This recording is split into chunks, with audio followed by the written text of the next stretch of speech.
Welcome to Teching It Up with Mark. Today we're going to talk about JavaScripts and SmartForms.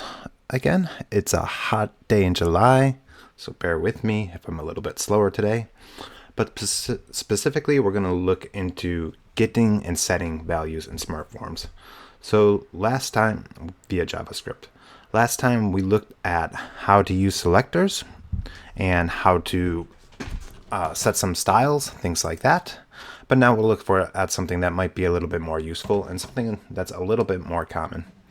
So the first thing we want to do is find one of our selectors and use one of our selectors to get a specific control. Now, to do this, we first need to know the name of the control or how we're going to select that. So we could either click on the control and find the name of it there through browser debugging tools. Now you use that by clicking F12 and that will bring up debugging tools. If not, you can probably get that from the settings menu on the side of the browser. We can set the name of this, so the name property in the HTML element, by going to on the control itself. So I'll edit this item.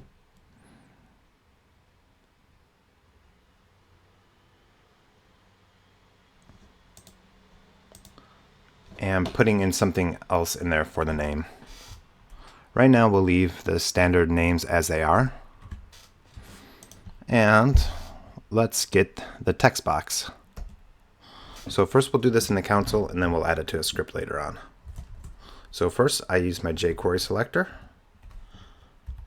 I put in the brackets, which will select the element, outside quotes, square brackets for property selector, and the property that I'm going to use is name. Oh, not capitalized. Not sure if it matters. Equals single quotes now, since we use double quotes before. Let's see. We'll say title text box. Normally, because of finding things with scripts, I do not use spaces in the names, just to avoid any issues like this. Spaces or special characters, or non-English characters. Okay, I click that. We can see that I do have an element there at position 0, so this actually brings back an array. And I can see certain properties there, probably too many properties. I can see the classes, things like that. The data set, I think this is actually another element on there, but several things. Now, instead of being overwhelmed with that, what we can actually do is use some SmartForm objects that are embedded in the form. In this case, we want the control type. So SFC text box, source from control text box. And if we click that, you can see that we come back with a function. That means we do have something there. Versus if we just put some gibberish in there, it comes back with undefined.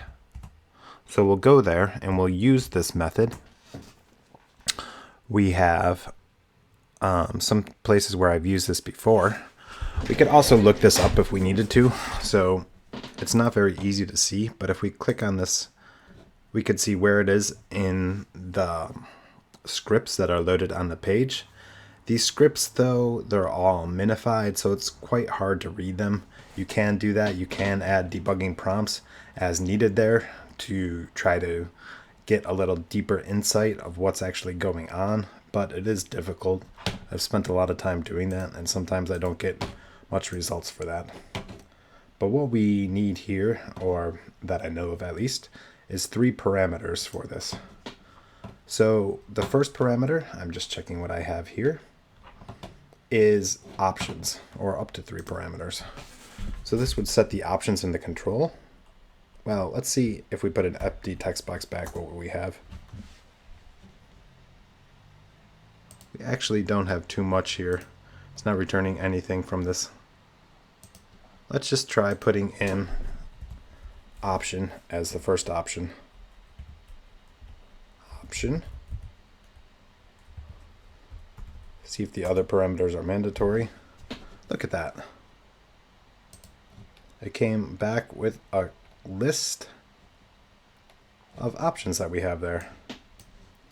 So we have classes, even have previous values, which could be there, which looks to be empty, disabled, is visible, is read-only, things like this. Some properties that we can't normally access. We also have a property for text, which we'll be using here to set the value. So let's put the option there. And then the option we want to use is text. Click enter. We don't see anything. Let's add some text to this. Some text added. And run that again. Some text added. Great. Now if we want to set the value, we can use a third parameter here. So some other text. Let's see what happens here. Good. It did switch up there. So that's pretty much it. That's getting and setting values. Now, one thing to note here is most of the time we are doing this with data labels. So let's see if I have this with my script data label. So once again, I'm using the jQuery selectors. I don't think we necessarily need to use the jQuery selectors here. This time I'm inversing it. It doesn't matter what the quotes are as long as they're consistent. Name equals double quotes, data label script execution, I believe was the name. Let's see if that brings us anything back. Length of 0. No, it didn't. Let's just get the name of a data label. Data label script execution. Okay. There was a space there. I'm just going to copy that. I could also find this in the DOM by clicking on elements here in the tab, but that might take a little bit longer, especially since it's hidden. I might not be able to see it. Script execution.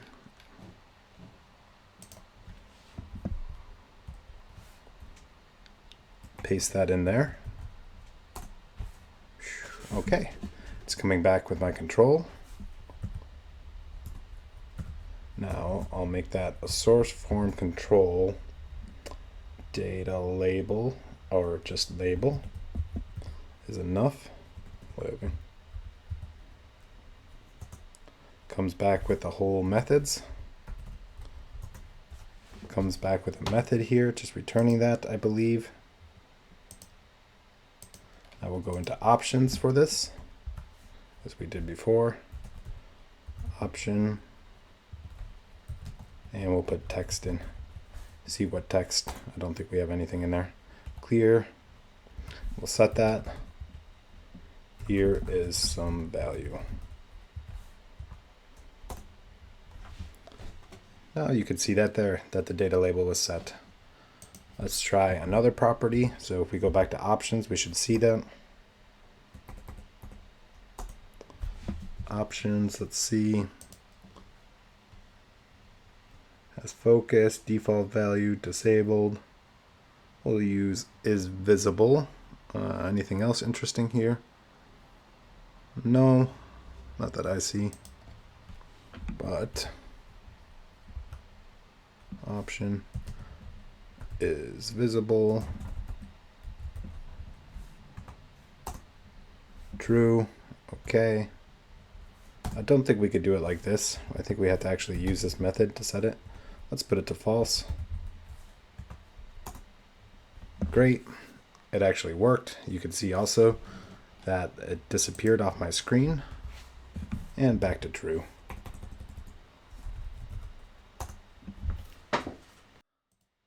Well, I think that's it for today. We'll see if this recorded nice. Please like, comment, subscribe. If you actually watch this video, want me to do something else, maybe I can demonstrate that too. Just let me know in the comments, and yeah, you're probably the only viewer, so I'd be happy to do it. Thank you.